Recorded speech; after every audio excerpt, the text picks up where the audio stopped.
दोस्तों हमारी आज की इस वीडियो का टॉपिक रहेगा द ग्रेट इंडियन नॉवेल, जिसको लिखा है शशि थरूर ने। दोस्तों ये नॉवेल पब्लिश हुई थी 1989 में। दोस्तों ये फिक्शन एक पॉलिटिकल सटायर है जिसकी स्टोरी महाभारत से रिलेटेड है। राइटर ने महाभारत की स्टोरी को इंडिया के अंदर फ्रीडम मूवमेंट को जोड़कर दिखाया है ब्रिटिश रूल के अगेंस्ट। इसके साथ साथ इंडिया के अंदर जो इमरजेंसी लगाई गई थी प्राइम मिनिस्टर इंदिरा गांधी के द्वारा, राइटर ने इसको भी हाईलाइट किया है। दोस्तों अगर आप ग्रेट इंडियन एपिक महाभारत के बारे में जानते हैं तो इस नॉवल को आप बेहतर तरीके से समझ पाएंगे, क्योंकि राइटर ने महाभारत के कैरेक्टर्स को हमारे फ्रीडम फाइटर्स और पॉलिटिशियन से जोड़कर दिखाया है। दोस्तों द ग्रेट इंडियन नॉवेल की कुल 18 बुक्स हैं, यानी कि 18 बुक्स। इस वीडियो की समरी ज्यादा बड़ी ना हो इसलिए मैं इस वीडियो को 2 पार्ट में डिस्कस करूंगा। तो आइए दोस्तों अब हम इस नॉवेल की समरी को डिस्कस करते हैं इस नॉवेल की बुक फर्स्ट से। दोस्तों इस नॉवेल की बुक फर्स्ट का नाम है द ट्वाइस बॉर्न टेल।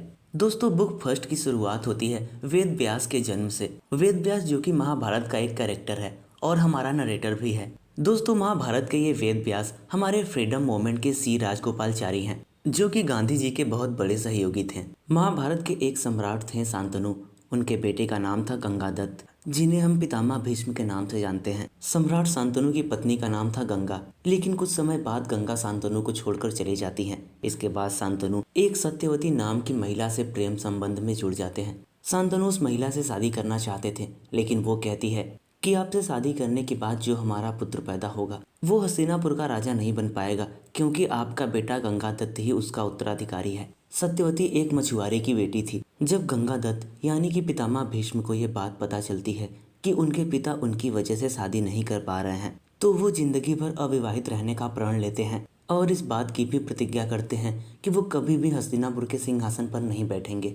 दोस्तों सम्राट शांतनु और सत्यवती से जो पुत्र पैदा होता है उसका नाम रखा जाता है विचित्रवीर्य। उसको हस्तिनापुर का सम्राट बनाया जाता है। विचित्रवीर्य की पूरी जिम्मेदारी पितामह भीष्म अपने कंधों पर लेते हैं। विचित्रवीर्य के विवाह के लिए पितामह भीष्म उत्तरी राज्य के काशी के सम्राट की 3 पुत्रियों का अपहरण कर लेते हैं। उन तीनों बहनों का नाम था अम्बा, अंबिका और अम्बालिका। सबसे बड़ी बहन अम्बा सौबल के सम्राट साल्वा से प्रेम करती थी, इसलिए पितामह भीष्म उसे जाने देते हैं। बाकी की 2 बहनें अंबिका और अम्बालिका का विवाह विचित्रवीर्य से करा दिया जाता है, लेकिन साल्व अम्बा से विवाह करने से मना कर देता है। इसलिए अम्बा दोबारा से लौटकर पितामह भीष्म के पास आती है और उनसे विवाह करने का प्रस्ताव रखती है, लेकिन पितामह भीष्म वचनबद्ध थे, इसलिए वो अम्बा को मना कर देते हैं। अम्बा पितामह भीष्म को अपने दुर्भाग्य का कारण मानती थी, इसलिए वो प्रतिज्ञा करती है कि कभी न कभी पितामह भीष्म से वो इस बात का बदला जरूर लेगी। दोस्तों हमारे राइटर ने गांधी जी को पितामह भीष्म कहा है। दोस्तों विचित्रवीर्य सेक्सुअल एक्टिविटीज में ज्यादा ही लीन हो जाता है, जिसकी वजह से वो बिना कोई संतान पैदा किए ही मर जाता है। अब ये समस्या थी कि विचित्रवीर्य के बाद हस्तिनापुर के सिंहासन पर कौन बैठेगा। दोस्तों अब हस्तिनापुर की हालत बिल्कुल राष्ट्रीय कांग्रेस पार्टी की तरह हो गई थी और कांग्रेस पार्टी के ऊपर अंग्रेजी सरकार का बहुत ज्यादा ही दबाव था। लेकिन गंगादत्त भीष्म यानी कि गांधी जी ने हस्तिनापुर की जिम्मेदारी अपने कंधों पर ले ली थी। सत्यवती गंगादत्त भीष्म के पास जाती है और उनसे कहती है कि गंगादत्त भीष्म अपने दोनों भाभीयों से विवाह करके उनसे बच्चे पैदा करे, ताकि हस्तिनापुर के साम्राज्य को आगे बढ़ाया जा सके। लेकिन भीष्म वचनबद्ध थे, इसलिए वो अपनी माँ को मना कर देते हैं और सत्यवती को सलाह देते हैं कि वो अपने पहले पुत्र वेद व्यास के पास जाए। वेद व्यास अपनी माँ सत्यवती को टाल नहीं सका और फिर अलग अलग रात को अंबिका, अम्बालिका और अंबिका की एक सेविका के साथ रहने लगा। अंबिका के गर्भ से अंधे धृतराष्ट्र का जन्म होता है, अम्बालिका के गर्भ से पांडु का, और अंबिका की जो सेविका थी उसके गर्भ से पैदा होता है विदुर। दोस्तों विदुर को धर्मपुत्र माना गया था। अपनी बुद्धिमानी की वजह से वो सब जगह लोकप्रिय हुए थे। अब दोस्तों मैं आपको बताता हूँ कि धृतराष्ट्र, पांडु और विदुर इस नॉवेल के अनुसार फ्रीडम मूवमेंट में कौन थे। तो दोस्तों धृतराष्ट्र थे पंडित जवाहरलाल नेहरू और पांडु थे सुभाष चंद्र बोस। वहीं राइटर ने विदुर को सरदार वल्लभ भाई पटेल बताया है। अब दोस्तों धृतराष्ट्र, पांडु और विदुर के जन्म के साथ ही हमारी पहली बुक समाप्त होती है। अब हम आते हैं अपनी दूसरी बुक पर, जिसका नाम है the dual with the crown. दोस्तों इस नॉवेल की बुक सेकंड में हमें गंगादत्त भीष्म यानी कि महात्मा गांधी को एक राष्ट्रीय नेता के रूप में दिखाया गया है। गांधी जी के विचार क्रांतिकारी थे।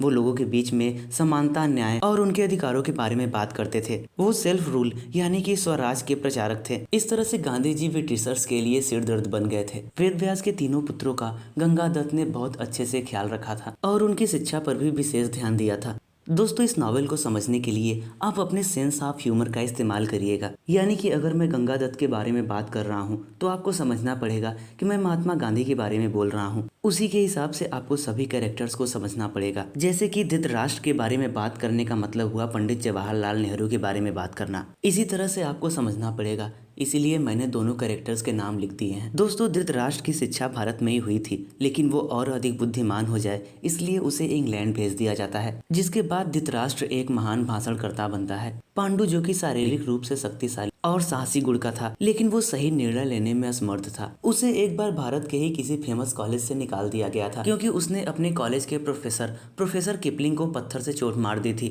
रीजन ये था कि प्रोफेसर ने उसे कुत्ता कह के बुलाया था। वेद व्यास का तीसरा बेटा विदुर जो कि एक सेविका का बेटा था। विदुर में बुद्धि और शासन करने की कला उसके दोनों भाइयों से कहीं ज्यादा थी, लेकिन वो एक नौकरानी का बेटा था, इसलिए ये पहले ही तय हो चुका था कि उसे सिंहासन नहीं दिया जाएगा। विदुर ने अपने आचरण, उदारता, परामर्श के गुणों का विकास किया और इंडियन सिविल सर्विस में प्रवेश ले लिया। गंगादत्त भीष्म अपने तीनों भतीजों का विवाह करने के लिए 3 योग्य महिलाओं का चयन करते हैं। धृतराष्ट्र का विवाह गांधारी से होता है, जो बहुत सुंदर थी, उसकी आंखें भी चमकीली थी। वो इलाहाबाद के एक संपन्न परिवार से संबंध रखती थी। पांडु के लिए 2 राजकुमारियों का चयन किया जाता है, कुंती और माद्री। कुंती ज्यादा खूबसूरत थी। विवाह से पहले कुंती की मुलाकात एक विदेशी आगंतुक से हुई थी, उसके ही पिता के महल में, जिसके बाद कुंती ने एक पुत्र को जन्म दिया, लेकिन सार्वजनिक लज्जा से बचने के लिए उसने अपने उस पुत्र को पानी में बहा दिया था। विदुर का विवाह वहां के एक स्थानीय राजा की बेटी से कराया जाता है, जो कि कॉन्वेंट स्कूल से पढ़ी लिखी थी। तीनों भतीजों के विवाह के बाद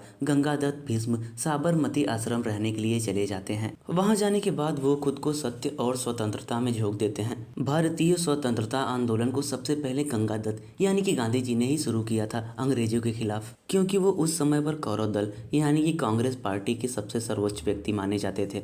उन्होंने इस लड़ाई में अहिंसा को अपना हथियार बनाया। धृतराष्ट्र और पांडु यानी कि नेहरू और सुभाष चंद्र बोस ने भी अंग्रेजों के खिलाफ संघर्ष किया। उनका उद्देश्य था नील की खेती करने वाले किसानों की दशा में सुधार करना, क्योंकि उन किसानों का विदेशी शासन द्वारा बहुत ही ज्यादा शोषण किया जा रहा था। गंगादत्त ने भी भूख से मरने वाले किसानों के प्रति बहुत ही ज्यादा सहानुभूति जताई। वो दूर दूर तक गांव-गांव किसानों से मिले, उनकी झोपड़ियों में गए।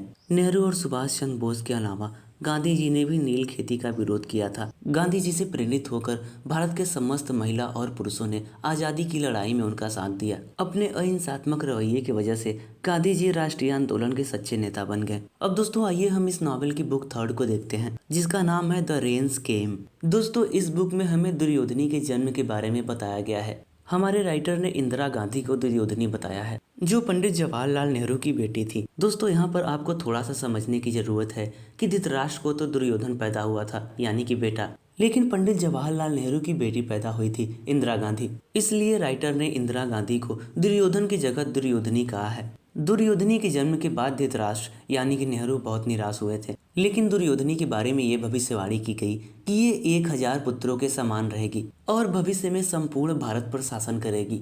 उधर पांडु अपनी 2 युवा पत्नियों के साथ अत्यधिक सेक्स क्रिया में लीन हो गया, जिसके बाद उसके साथ एक घातक दुर्घटना हो गई, लेकिन फिर बाद में वो इस दुर्घटना से ठीक भी हो गया। ठीक होने के बाद वो गांधी जी के नदी के किनारे वाले आश्रम में रहने के लिए चला गया, ताकि उनसे वो कुछ सीख सके।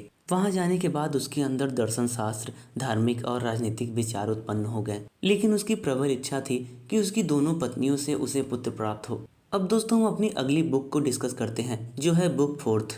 दोस्तों इस बुक का टाइटल है अ राज क्वार्टेट। दोस्तों इस बुक की शुरुआत में हमें जलियांवाला बाग हत्याकांड दिखाया जाता है। ब्रिटिश साम्राज्य के खिलाफ गांधी जी एक बहुत बड़ी जनसभा को संबोधित करने वाले थे, इसलिए बीबीगढ़ बाग यानी कि जलियांवाला बाग में बहुत सारे जाति और धर्म के लोग इकट्ठा हो गए, लेकिन ब्रिटिश रेसिडेंट ने वहां पर सेना को बुला लिया। ब्रिगेडियर रेजिनाल्ड डायर ने भीड़ को देखकर एक गैरकानूनी घोषणा कर दी, जिसके बाद सैनिकों ने अंधाधुंध गोलियां चलाई, जिसके बाद वहां पर मौजूद बहुत सारे बूढ़े, बच्चे और नौजवान मारे गए, साथ ही बहुत सारी महिलाएं भी मारी गई थी। हमारे राइटर ने इस दुर्घटना को एक घातक दुर्घटना बताया है और इस दर्दनाक हादसे को लोग आज भी याद रखते हैं। जलियांवाला बाग हत्याकांड के बाद धृतराष्ट्र और पांडु यानी कि नेहरू और सुभाष चंद्र बोस ने राष्ट्रीय आंदोलन में भाग लेने का निश्चय किया। नेहरू को अभी अभी एक बेटी पैदा हुई थी और उनकी पत्नी बीमार भी थी, लेकिन वो फिर भी कौरव दल यानी कि कांग्रेस पार्टी के मार्गदर्शक बन गए। नेहरू गांधी जी के अंधविश्वासी शिष्य थे और उन्होंने लोगों के ऊपर बहुत कम प्रभाव छोड़ा था, क्योंकि वो पूरी तरह से सच्चाई से अनजान थे। और नेहरू को कांग्रेस पार्टी में सबसे महत्वपूर्ण स्थान इसलिए मिला था क्योंकि गांधी जी नेहरू को सुभाष चंद्र बोस से ज्यादा पसंद करते थे। नेहरू और सुभाष चंद्र बोस के कांग्रेस पार्टी को लेकर अलग अलग विचारधाराएं थी, जिसकी वजह से उन दोनों में हमेशा मतभेद बना रहता था। दोस्तों, गांधी जी ने अंग्रेजों के खिलाफ आंदोलन तो किया ही था, साथ ही उन्होंने कांग्रेस पार्टी के विकास में भी बहुत बड़ा योगदान दिया था। दोस्तों, उधर कुंती से युधिष्ठिर, भीम और अर्जुन का जन्म होता है। राइटर ने मोरारजी देसाई को युधिष्ठिर कहा है, इंडियन आर्मी को भीम और इंडियन न्यूज को अर्जुन। वहीं माद्री से जो नकुल और सहदेव पैदा होते हैं उनको सिविल सर्विस और फॉरेन सर्विस कहा गया है। अब दोस्तों, हम अगली बुक 5th को डिस्कस करेंगे, जिसका टाइटल है द पावर ऑफ साइलेंस। दोस्तों, इस बुक में राइटर हमें बताते हैं कि अंग्रेजों ने भारतीयों का बहुत ही ज्यादा शोषण किया था। उन्हीं की वजह से देश में बहुत ज्यादा गरीबी फैल गई थी। उन्होंने भारतीय कलाकारों की हत्या तक करवाई और धीरे धीरे भारत का सारा खजाना लूट लिया। किसानों की इतनी दयनीय हालत को देखकर गांधी जी ने फैसला किया कि वो अनशन पर बैठेंगे। मजदूरों से ज्यादा मजदूरी कराई जाती थी और उनको वेतन भी कम दिए जाते थे। गांधी जी ने इस चीज के लिए भी आंदोलन किया। गांधी जी के अनशन पे बैठने की वजह से अंग्रेजों को उनके सामने झुकना पड़ा। गांधी जी के इस अहिंसात्मक सफलता के बाद उनकी हर जगह प्रशंसा की गई। अब गांधी जी से धीरे धीरे और भी बहुत सारे लोग जुड़ने लगे और अब सभी के मन में आजादी के लिए एक प्रबल भावना जाग उठी। दोस्तों, अब हम अपनी अगली बुक पर आते हैं, जो है बुक 6th। इस बुक का टाइटल है फॉरबिडन फ्रूट। गंगादत्त भीष्म के दोनों शिष्य पांडु और धृतराष्ट्र ने अनेक राजनीतिक कार्यक्रमों और घटनाओं में भाग लिया, लेकिन वे दोनों सभी कार्य गंगादत्त के निर्देश पर ही करते थे। पांडु अपने दल के झंडों को गांव-गांव तक ले गए और अपने विचारों को समझाया। वहीं धृतराष्ट्र शहरी क्षेत्रों में सम्मेलन व भाषण किया करते थे, लेकिन दोनों के विचार अलग अलग थे, इसलिए उन दोनों में अलगाव हो जाता है। गांधी जी को अपने दोनों शिष्यों के अलगाव के बारे में पता था, लेकिन दोनों के बीच के अलगाव को मिटाने के लिए गांधी जी ने कुछ भी नहीं किया। इंग्लैंड में राउंड टेबल कॉन्फ्रेंस होना था, इसलिए कांग्रेस के किसी सदस्य को वहां पर जाना था, लेकिन सुभाष चंद्र बोस इसके पक्ष में नहीं थे। वो चाहते हैं कि कोई भी सदस्य इंग्लैंड ना जाए। बाद में ये फैसला होता है कि गांधी जी इस कॉन्फ्रेंस में जाएंगे, लेकिन अंत में कोई भी बातचीत नहीं हो पाती। उस कॉन्फ्रेंस में गांधी जी को भेजने का निर्णय पंडित जवाहरलाल नेहरू को पसंद नहीं आया था। इस बात पर उन्होंने अपना क्रोध भी प्रकट किया था। अब दोस्तों, हम बात करते हैं नमक आंदोलन और मैंगो मार्च की। दोस्तों, मैंगो मार्च को फॉरबिडन फ्रूट भी कहा जाता है। दरअसल आम भारतीय लोगों में बहुत ज्यादा लोकप्रिय फल था, जिसके बाद अंग्रेजों ने इस फल के ऊपर भी टैक्स लगा दिया। ये बात लोगों को पसंद नहीं आई और लोगों ने इसका विरोध किया। गांधी जी ने भी इसका विरोध करते हुए वायसरॉय को एक लेटर लिखा और कहा कि मैंगो मार्च के विरोध में मैं एक सत्याग्रह करूंगा। पांडु यानी कि सुभाष चंद्र बोस को ये बात बिल्कुल भी पसंद नहीं आई। वो चाहते थे कि गांधी जी अपना पूरा फोकस आजादी की लड़ाई में करें, ना कि किसी प्रकार का सत्याग्रह करें, लेकिन गांधी जी अपने फैसले पर अड़े रहे। गांधी जी ने धृतराष्ट्र यानी कि नेहरू के ऊपर ज्यादा भरोसा किया और उन्हें अपना उत्तराधिकारी घोषित कर दिया, जिसके बाद पांडु यानी कि सुभाष चंद्र बोस गांधी जी से नाराज हो गए, क्योंकि उनको लगता था कि गांधी जी ने पक्षपात किया है। इसके बाद सुभाष चंद्र बोस उस आश्रम को छोड़कर हमेशा के लिए चले जाते हैं। इस मैंगो मार्च ने गांधी जी को और ज्यादा पॉपुलर कर दिया।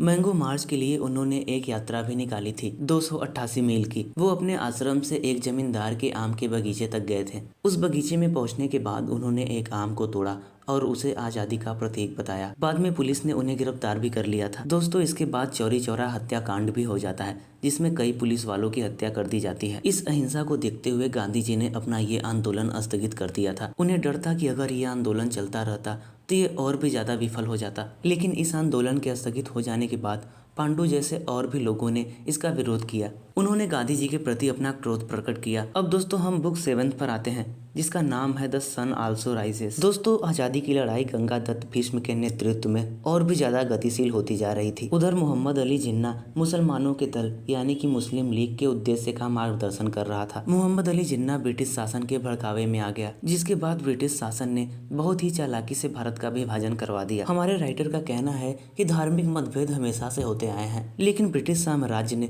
भारत के समुदाय समुदायों के बीच में ऐसे बीज बोए जिसके बाद हिंदुओं और मुसलमानों के बीच खाई पैदा हो गई। हमारे राइटर ने मोहम्मद अली जिन्ना को कर्ण कहा है। लंदन से लौटने के बाद मोहम्मद अली जिन्ना यानी कि कर्ण इंडियन नेशनल कांग्रेस पार्टी में शामिल हो गया, लेकिन वो पार्टी से अलग मुस्लिम लीग का नेता बन गया और उसने मुसलमानों के लिए अलग राज्य की मांग की थी। मोहम्मद अली जिन्ना के विचार गांधी जी से बिल्कुल अलग थे। वो एक वकील था और ब्रिटिश शासन को अपनी अलग विचारधारा से देखता था। मुस्लिम होते हुए भी मोहम्मद अली जिन्ना इस्लाम की कट्टरता का विरोधी था, लेकिन वो गांधी जी को कट्टर हिंदू मानता था उनके वेशभूषा की वजह से। गांधी जी ने पूरे जीवन हिंदू और मुस्लिम एकता की बात की थी, लेकिन अंत में उन्हें एक हिंदू के हाथ से ही गोली खानी पड़ी थी। अब दोस्तों हम इस नावल की अगली बुक 8th को डिस्कस करेंगे, जिसका टाइटल है द पेरेंट्स ऑफ मिडनाइट। दोस्तों हमारे राइटर ने जयप्रकाश नारायण को गुरु द्रोण कहा है। द्रोण संस्कृत भाषा का एक योग्य ब्राह्मण था। द्रोण यानी जयप्रकाश नारायण की मुलाकात एक अंग्रेज सिविल सर्वेंट से होती है जिसका नाम था रोनाल्ड हेस्नोप। इस अंग्रेज सिविल सर्वेंट ने द्रोण से बहुत कुछ सीखा था। बाद में खुश होकर उसने कहा कि अगर आपको कभी भी मेरी आवश्यकता होगी तो आप मुझे जरूर पूछिएगा। बाद में द्रोण को एक पुत्र पैदा होता है जिसका नाम वो रखते हैं अश्वत्थामा। द्रोण को अपने बेटे के लिए संरक्षक की आवश्यकता थी, इसलिए वो चाहते हैं कि वो अंग्रेज जो सिविल सर्वेंट था जिसका नाम था रोनाल्ड हेस्नोप, और कहते हैं कि तुम मेरे बेटे को पढ़ाओ क्योंकि तुमने मुझसे एक समय पर वादा किया था कि तुम मेरी मदद करोगे, क्योंकि मैंने भी तुम्हारी की थी। पहले तो वो अंग्रेज उन्हें पहचानने से मना कर देता है, लेकिन फिर जब बाद में गुरु द्रोण उसे अपना परिचय देते हैं ठीक प्रकार से तो वो पहचान तो जाता है, लेकिन असभ्यतापूर्ण व्यवहार करता है। वो कहता है कि हम तुम्हारे देश में तुम लोगों से दोस्ती करने नहीं आए हैं बल्कि तुम्हारे ऊपर राज करने के लिए आए हैं, इसलिए हमारी दोस्ती कभी भी नहीं हो सकती। वो अंग्रेज उन्हें काला आदमी कहकर उनकी इंसल्ट करता है। उस अंग्रेज के द्वारा अपमानित किए जाने के बाद जयप्रकाश नारायण यानी कि द्रोण ये कसम खाते हैं कि वो ब्रिटिश साम्राज्य को भारत से निकाल फेंकेंगे। इसके बाद जयप्रकाश नारायण कौरव दल यानी कि कांग्रेस पार्टी को ज्वाइन कर लेते हैं। गांधी जी उन्हें 5 पांडवों का शिक्षक नियुक्त कर देते हैं। युधिष्ठिर अध्ययन में बहुत ही योग्य था, उसे कानूनी ज्ञान प्राप्त था। भीम अपने भाइयों का संरक्षक बन गया। अर्जुन एक प्रतिभाशाली और आदर्श छात्र था, उसने मानव स्वभाव के समस्त गुणों और चरित्रों का समावेश किया। सहदेव और नकुल माधवी के जुड़वा पुत्र थे, वे दोनों भी अपने बाकी भाइयों के जैसे ही प्रतिभाशाली थे। जब 5 पांडव गुरु द्रोण से शिक्षा प्राप्त कर रहे थे उसी समय प्रिय दुर्योधनी पतली और सुंदर महिला के रूप में बीमार माँ की सेवा करते हुए पड़ी हुई। दुर्योधनी की माँ गांधारी अपने पति की अनुपस्थिति में दुखद जीवन बिता रही थी। गांधारी ने अपने पति धृतराष्ट्र यानी कि नेहरू के लिए ही अपनी आंखें खो दी थी, लेकिन उसका अंधा पति उसका दुख बांटने के लिए उसके साथ नहीं था। दुर्योधनी यानी कि इंदिरा गांधी ने हमेशा अपनी बीमार माँ की सेवा की और उससे बहुत प्रभावित हुई। इस तरह से अकेले होने की वजह से दुर्योधनी का व्यक्तियों के ऊपर से विश्वास उठ गया, यहाँ तक कि उसके पिता नेहरू के ऊपर भी उसका विश्वास नहीं रहा। उधर मोहम्मद अली जिन्ना यानी कि कर्ण मुस्लिम समुदाय का एक महान नेता बन गया। अब तक गांधी जी ने भी बहुत बड़ी लोकप्रियता हासिल कर ली थी। वो लोगों के बीच में शांति, प्रेम और भाईचारे की बात करते थे। गांधी जी ने धृतराष्ट्र के प्रति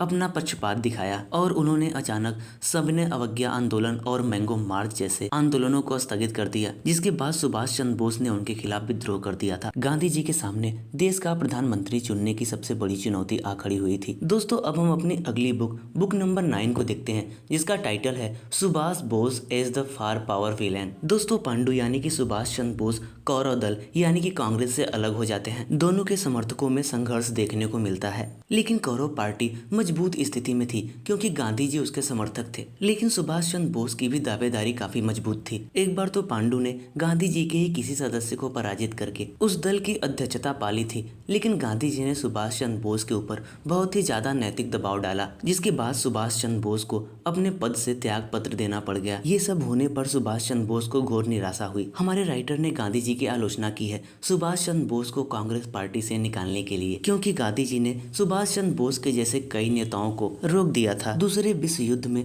सुभाष चंद्र बोस देश से भागकर बाहर चले गए। वो अफगानिस्तान से होकर जर्मनी पहुंचे। वो जर्मनी, इटली, जापान से अपने देश के हित में सहायता मांगना चाहते थे, लेकिन विदेशी शक्तियों ने सुभाष चंद्र बोस को कोई सहायता नहीं दी थी। उन्होंने बस दिलासा दिया था। हिटलर ने बस इस बात की आज्ञा प्रदान की थी सुभाष चंद्र बोस को कि आप अपने देशवासियों के हित में केवल भाषण दे सकते हैं, लेकिन हम आपको किसी भी प्रकार की हथियार की सहायता नहीं दे सकते ब्रिटिश सरकार से लड़ने के लिए। जर्मनी से भागकर सुभाष चंद्र बोस सिंगापुर चले आए और उन्होंने वहां पर भारतीय राष्ट्रीय सेना यानी कि INA की स्थापना की। इसमें उन्होंने जापान की सहायता की और सभी सैनिकों को भरोसा दिलाया कि हम भारत को भी आजाद करवा लेंगे। जापान सरकार ने भी कहा था कि वो ब्रिटिशर से लड़ाई करेंगे भारत के लिए, लेकिन दूसरे विश्व युद्ध में जापान को बहुत हानि होती है। लेकिन फिर भी जापान सरकार ने सुभाष चंद्र बोस की सहायता की और उन्होंने कहा कि आप अपनी सेना को लेकर ब्रिटिश से लड़ाई कर सकते हैं। लेकिन भारतीय राष्ट्रीय सेना यानी कि INA आगे नहीं बढ़ सकी और उन्हें ब्रिटिशर्स के सामने हथियार डालने पड़ गए। इसके बाद जापान सरकार ने सुभाष चंद्र बोस से कहा